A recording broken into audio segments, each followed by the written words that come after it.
Hello.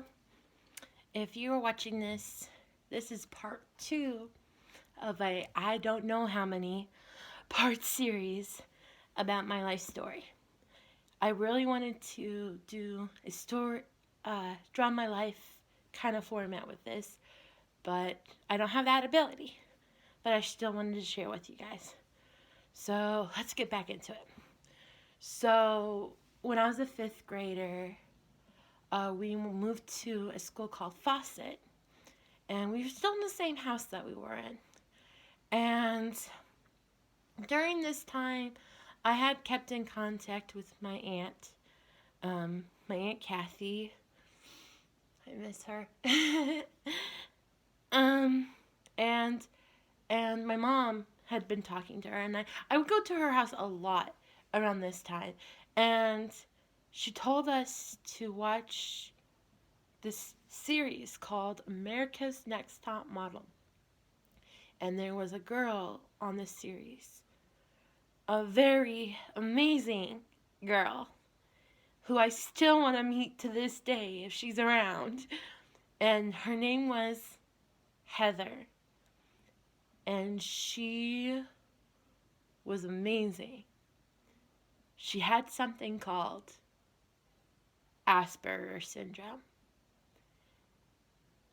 And we watched her, all the episodes of her, up until when she got it basically voted out in the like last, like she was in the final four when she got voted out. All I could think was about her because she like I was so much like her. Like everything she did, everything she said, everything like she explained was like, oh my gosh, it's check, check, check, check, check. And because of her, we got in the works with my school my school counselor, with my school psychologist, and my school speech therapist, and we started working on these things. Well, the year before this, um, something was starting to develop in me, and it wasn't a very good thing. Now I know what it is. Back then, even my folks didn't know. We did tests and tests and tests trying to figure out what this was. And now I know what it is. So when I was in fourth grade, one day I started falling asleep and my eyebrows hurt so badly. And I closed my eyes and I couldn't move. I couldn't move, but I could hear everything around me. I was freaked out. And then it only happened once that year. But then the following year, it kept happening. I know now what it was. It was sensory overload to the point that I couldn't move. And how I know it's sensory overload is because I'm not the only case that deals with it. Um, there's other kids with autism that deal with sensory overload or sensory distress is another way I can explain it, to the point that they have something called autistic seizures. Now, this is not this part isn't the scientific term. This is the best way I could describe it to you. Basically, again, above my eyebrows would hurt. I would close my eyes. If I kept my eye closed for like 30 seconds, I couldn't move anymore. I just couldn't move. And it's because of stress and being oversensitized. And we switched my medication at that point, and that helped. That got me back to not having to do that anymore. And, um, yeah, it was tough. I had an amazing teacher back then, though. His name was Mr. Garrett, and I never had a male teacher before. And so the first day I did what I did at every school I went. I said, hello, my name's Linnea. I have ADHD, and I struggle to focus sometimes. And for the first time ever, it felt like a teacher heard me. Like, all the other teachers were like, oh, okay, nice to meet you. Like, but this teacher did something up to this point that had never been done for me before. He looked at me and he said, well, hello. I'm your teacher, and what can I do to make this learning environment the best spot you can learn? Now, these are not his exact words, but that's basically what he said. I never had a teacher ask me that before. And I don't know what I responded with, honestly, but it gave me things to think about. Like, it was amazing. This teacher who didn't know me, who I was completely new to this school. He was completely new to this school. He was willing to hear me out. I had some great times in that class too. I don't know if everybody else liked me. I don't think they did. I think everybody thought I was crazy, which I am. I am. Not certified crazy, as far as I know. I haven't been tested for crazy, but I know I'm a bit nuts. but he heard me. There was also an incident where I don't know what happened, but I was mad. And I went to the school principal. And he took one look at me and told me that the best way I can describe it without going into too much detail was that I am myself. That I'm not anybody else. I don't have to act any way other people act. I am myself. And that those words, along with how can I help you, like, have shaped who I am to this day. Like, God puts certain situations in your life and certain, like, scenarios in your life to see what you're going to do. And I think he put those situations in my life to show me that people really do care and people really see you for you. I really feel that way. So, middle school. Middle school was hard. I will just say that. I felt trapped. Felt without a voice. I got speech therapy a little bit, but I didn't have an IEP set it up for my autism yet. And the speech therapist my 6th grade year was not good. Not good at all. She treated all her kids not the best. I had really good teachers. I had this teacher named Miss Carlstrom. I think that's her name. No, it wasn't Carlson. She was Carlstrom. And she was an amazing teacher. She taught me, for my freshman year, taught me French. And then in my 7th and 8th grade year, she was my avid teacher, meaning she prepared me for college and high school.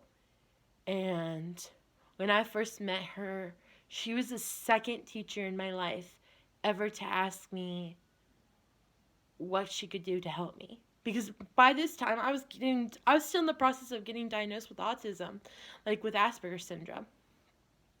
And so she became like my escape. She became where I went when I didn't feel like I belonged. She made me feel like I belonged. Like, there's not a lot of people at that time that made me feel that way.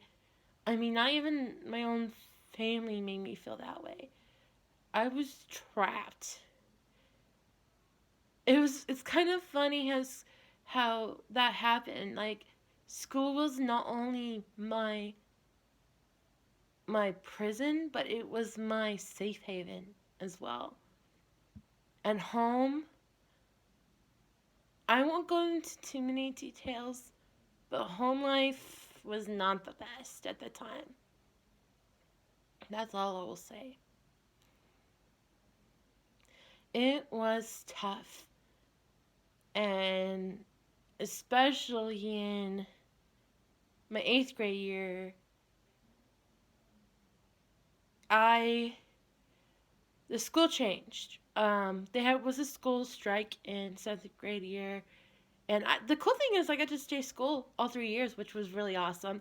Um, but in 8th grade year, things changed, and we got new teachers, and that meant new students, and it was it was really tough. Um, Also, by then, I had my first boyfriend. My parents were not impressed. My sister, the one who was supposed to protect me, was not impressed. Nobody was impressed. But I was impressed with him, and he was definitely special to me. Yeah. He still is. I mean, I don't talk to him anymore. Haven't in years. He probably will never talk to me again, with the way we broke up and everything. But he was definitely special to me. He was a cool guy. I liked him a lot. Broke up with him 4 times, but I liked him a lot. I should have stuck with him, but but so during the 8th grade year, I met this new teacher, this math teacher called Mr. Gerbershak. And oh my goodness, this teacher was tough. But for the 3rd time in my life, he asked me what he could do to help me learn the best I could. And he held me to it too. I told him about how I had ADHD and I was getting diagnosed with autism. And by then, I realized that for me to learn the best I could, I needed to sometimes be separate from other students and for me to be in a different room and stuff.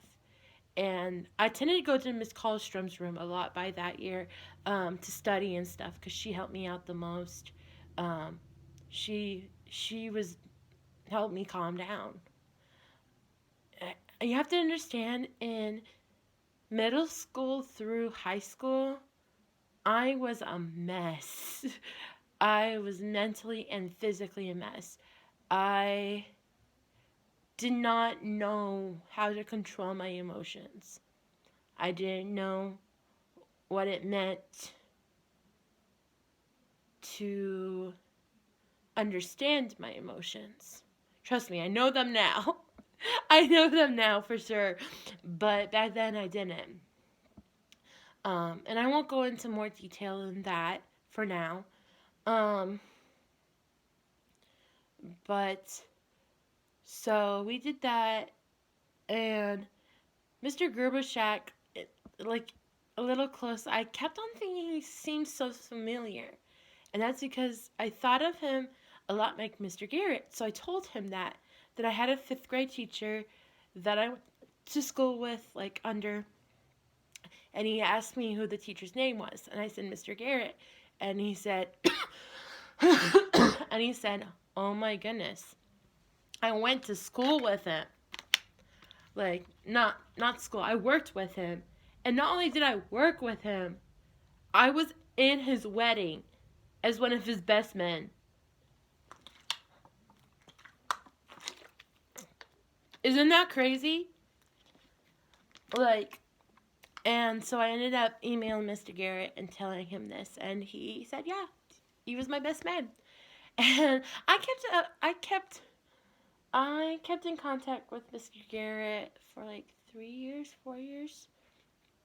Things changed later on. So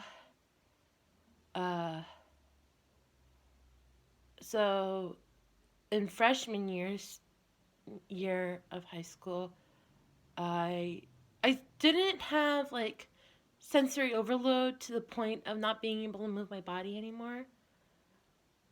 But I did have a new issue that developed. I started having panic and anxiety attacks. Um, Also, during that year, some really bad stuff happened. I also got, but the good thing is I got diagnosed with autism officially. I was 15 when I was a freshman in high school. And I got diagnosed with autism. I ended things with first boyfriend for the last time. Um, and I got into some really bad habits. And don't worry, it wasn't drugs. It wasn't alcohol. It just wasn't a good relationship. And I will leave it there. I will leave that there. Let's just say uh, my family was not happy. And things happened. And we're going to leave it there. But I'm glad the Lord protected me because things could have happened, but they didn't happen.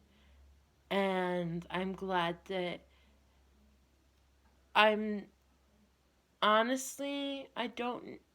I think it was too soon at that time for me to get baptized, even though I got baptized at 15.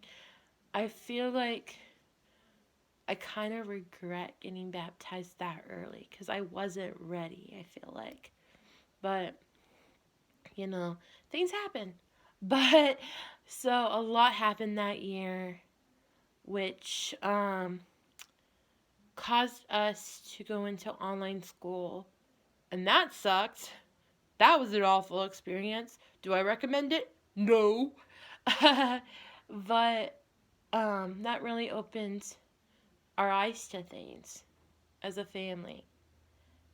Even middle school did too. But, like, again, I'm trying not to go into too much detail. So, in sophomore year of high school, we moved to a village. And they would have been mad if you called it a town. Oh my goodness, they would have been mad. But we moved to a village. And in this village, I went to school. I felt more free, but I still felt trapped. But I felt the most freedom that I had for years because everything was in walking distance.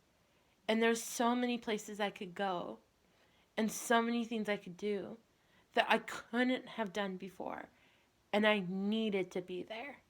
I needed to be there. God put me there for a reason, and I needed to be there.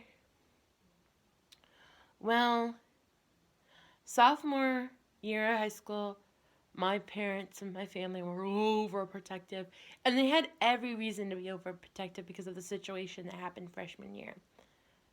But, yeah, it was a bit crazy. Um,